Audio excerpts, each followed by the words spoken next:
Welcome to Easy Email Marketing.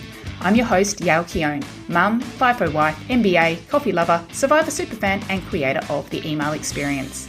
In Easy Email Marketing, you'll benefit from my nearly 20 years experience, where I'll be teaching you all the tips, tricks, and insider info on how to create feel-good, non-spammy experiences for your subscribers. Let's get stuck in. Welcome back to the Easy Email Marketing Podcast, and welcome to 2023.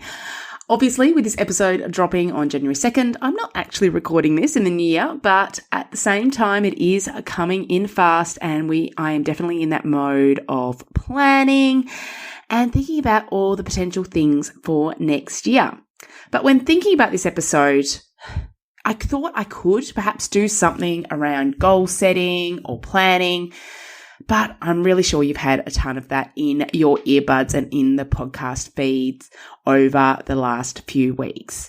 And to be honest, while I absolutely love getting out those post-its, those colored markers, the calendars, there is only so much you can do when it comes to figuring out, what strategy you want to use and what you want to achieve. Instead, I believe more time needs to be spent on actually figuring out how you're going to make those plans possible. This isn't about wishful thinking and vision boards. And while those things are important and nice, I'm a lot more practical, right? So I want to talk to you about how to actually follow through on your email marketing goals for this year, but also generally, this can apply to any sort of goal or big dream you have coming up. But it does come up a lot with email marketing in particular because it falls under this category of important but not urgent tasks. We all know those ones, those things that, yes, I need to do that, but a week goes by and another week goes by and all of a sudden a year's gone by and you haven't done anything about it. You've had the best of intentions, but doing the work hasn't actually happened. So I want to combat this right from the front. And this is what I'm all about. As soon as I find something a challenge, I always like to sit and think about, okay, why is that the case? I like to ask questions. Okay, if something's just not working or I'm just not doing something that I've recognized is important, I like to sit back and reflect and go, okay, well, why is that? And I built this episode basically around asking that question. Why are people not taking action on email marketing when they say it's so important? And of course, I look at it from the lens because there's plenty of areas in business that I don't take action on that I think are important. And there are many reasons that come up for that. So I'm going to get stuck in to 4 key areas to help you actually follow through on your email marketing goals. So the first key area, the first thing is that you need to know why it's important. So the truth is, if you don't have the right motivation to do something, it is so much easier to keep putting it off for something else that's more important or more interesting at any given time. And yes, I can tell you that, okay, email marketing has a return on investment for $44 per dollar spent, or that emails get 30 times the reach of Instagram. And those numbers sound amazing, but unless you actually put it into terms that have meaning to your day-to-day life, they're just numbers. They sound impressive, but they're just numbers. Instead, you need to see how those numbers and why growing an email list and sending those emails, how will actually impact your life, your business, your bottom line. So for this, I'd actually definitely recommend checking out episode 35, which is an episode I did a year ago. And I talk about realistic and stretchy goal setting. So in that episode, I guide you through a process of determining about your dream income number and then working backwards to see how your email list size and how many subscribers you have help you get there. So suddenly it's not just some random goal, I want to have 1,000 people on my email list, or I need to begin email marketing. Instead, you can see how it impacts your profit and then therefore how much it impacts, your spending and what you can do in terms of going on those extra holidays or doing that renovation that you want to do. Similarly, in terms of time, which I think is sometimes more important, you need to think about the flexibility that email gives you. So sitting and looking at your calendar and going, you know what, I can actually block out like an hour a week, but it could be at this time. I can pre-schedule emails. I can automate emails, meaning I don't need to physically be at, the computer every day. And that means that I can attend that last minute assembly at school when my son is getting his merit certificate and only get told about the day before. You know, it means I can be at those school carnivals. It means when I get sick, I can take the time to look after myself. So that's what it actually means. So knowing why email marketing is important on daily actionable reasons in your business and your life is what is going to help you take action. So think about that for email and think about that for any specific goal you have. Thing number 2 is just knowing what to do. One of the biggest areas I see when it comes to taking action is that you just simply don't know what to do. Yes, you could block out some time to figure it out, but saying, that you want to do email marketing or grow your email list or send more emails is not specific enough. That just creates ambiguity. It just creates overwhelm. It doesn't tell you anything about what you actually need to do. And the unknown will just stop you in your tracks. It kind of ends up making it turn into this big beast of a task that you think, okay, this is going to take me hours or this is going to take me days or months. So you never begin because you think, okay, it's just going to be too big and I need to have this big chunk of dedicated time ready to go.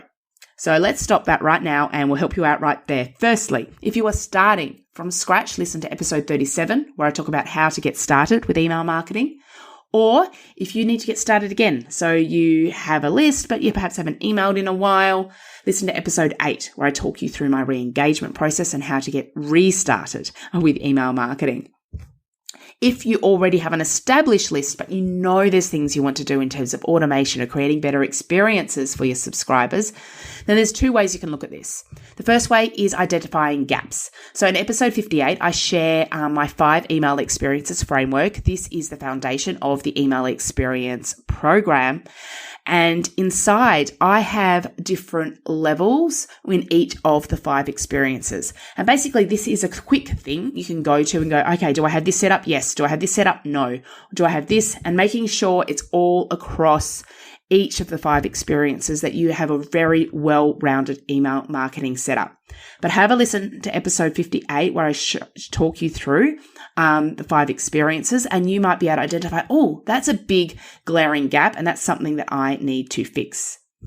Or alternatively, and probably in addition, checking your numbers is a fantastic thing to be doing. If you are an email experience student, absolutely check out the email marketing report card. It is something I recommend you do at least once a year, if not more often. And that is where you can go to quickly grab some key numbers and it will tell you how well you are doing compared to, past data. So you're comparing against yourself, but also we'll talk about industry averages and go, okay, well, you know what? Lead pages should be converting at around 60 to 70%, but yours is only, converting at 40%. Therefore, we need to focus on that lead page. That's where our energy needs to go, not on just getting more people, more traffic to it.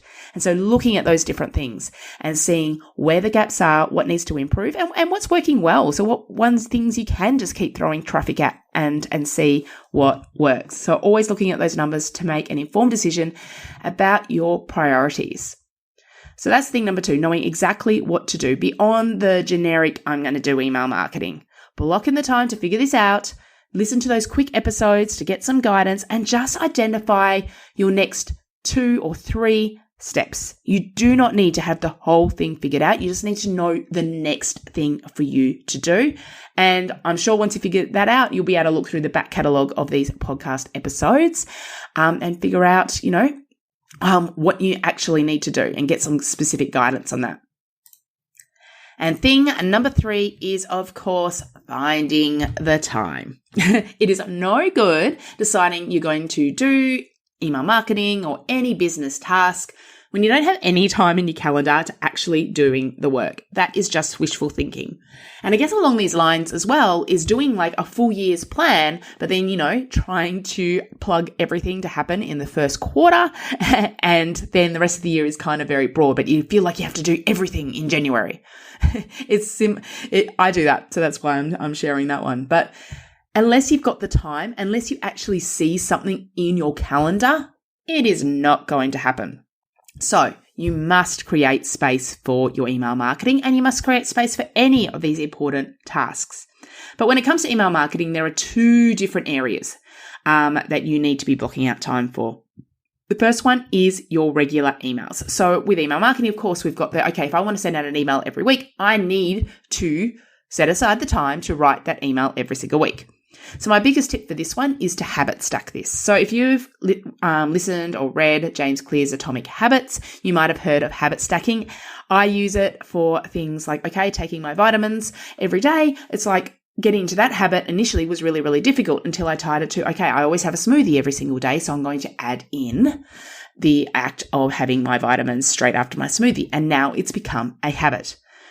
Similarly with email, what you need to do is choose something you are already doing in your business every week or every month that you can tie your email marketing to. So if you are already spending some marketing time doing your social posts, for example, can you add on writing that email as your next task? So thinking about where you can naturally slot this in. So it's not its own thing that you need to try to find time for. Instead, it's something that you can do as required. So that's the easier one. But the second one, of course, is those bigger tasks, the project work, setting up these automations, writing your welcome series, or, setting up that launch. That obviously takes more time and thought and needs, at least a few hours dedicated to it. And I recognize finding a few hours every single week isn't always going to happen. But my tip here is to plan out some sort of ideal week to be working towards, and have theme days and time block your days. So what I mean by this is, instead of just letting your clients or your customers take over your full calendar, which they can do, set aside the times when you are going to be doing that delivery work, when you're going to be producing those products, when you're going to be packing your orders, and stick to those times. And then outside of that, choose time to be working on your business. Other people call these CEO days or, project days. But really, this is just about making sure you've got some time in your calendar to work on those important tasks. Obviously, I'm biased. I would love you to work on your email marketing projects during this time, but this could be for anything that is important. And what you can do is go, this week I'm going to prioritize this specific task, and you've got the time in your calendar to do it. So make sure to block in that project time. And then I love to write at the beginning of every single month, say, this is the exact project I'm going to be working on each of those days. So make sure it's in there. Protect this time.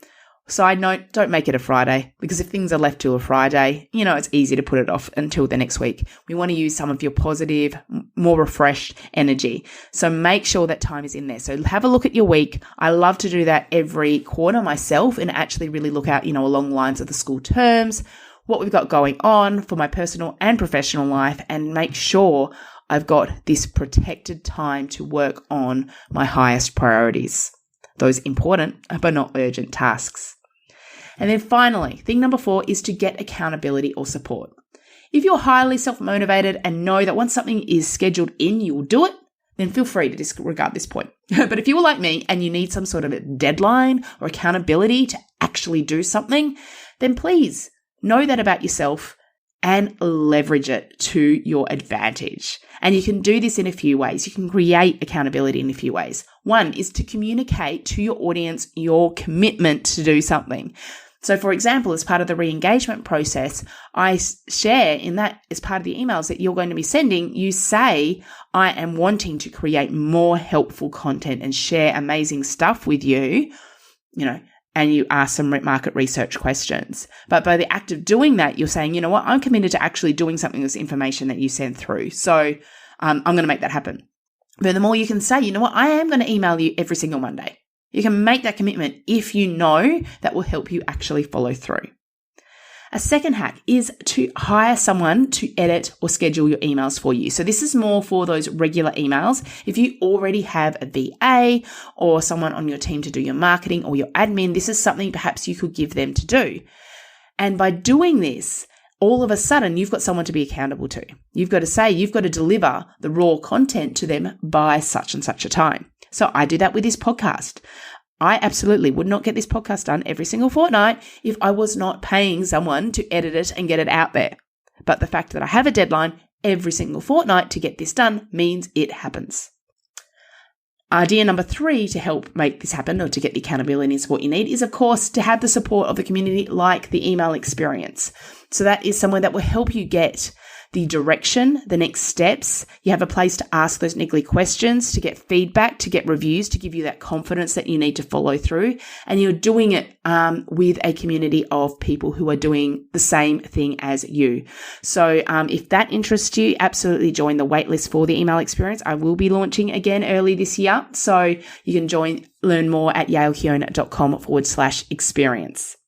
Or finally, number 4 is just to get someone to do it for you. So this is a little bit different from the hire someone to edit or schedule your emails, which is more your ongoing thing. But here again, I'm talking about your projects, the bigger things that you need set up that maybe you are just finding daunting and you keep putting off because it is just in that too hard basket.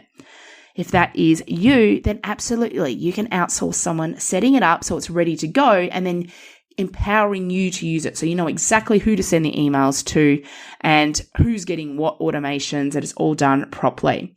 So that leads me actually to a big announcement where I am so thrilled to be sharing that I'm opening the doors to a new second business. It is an agency called Email Automation Co.